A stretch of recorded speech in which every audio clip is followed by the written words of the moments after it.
Chronozone est aussi un outil pédagogique conçu pour une utilisation en classe. Il ne s'agit pas d'un jeu de réinvestissement où le meilleur élève calé en préhistoire serait obligatoirement le gagnant. En fait, c'est la répétition, la multiplicité des parties qui va permettre aux élèves d'acquérir des connaissances nouvelles.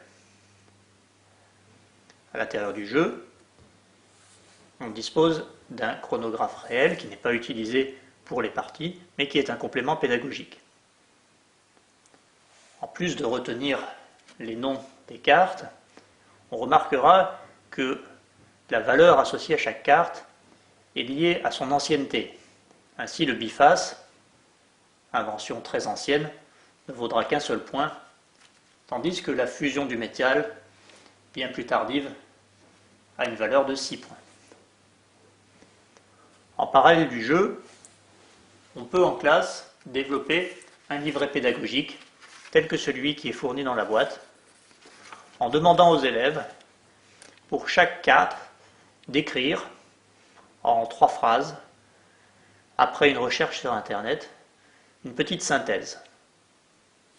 On peut ainsi faire des groupes d'écriture en production d'écrit et recherche, et en parallèle, faire des groupes de jeu. Au bout de 5-6 séances, on pourra obtenir et vérifier le résultat des apprentissages au travers du questionnaire qui est au dos de ce livret, sous forme de 20 questions simples.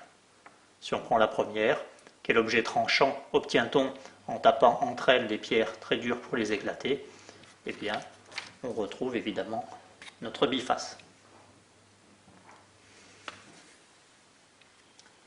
Pour plus d'informations sur l'aspect pédagogique du jeu, vous pourrez me contacter par email et je me ferai un plaisir de vous détailler l'utilisation possible dans la classe.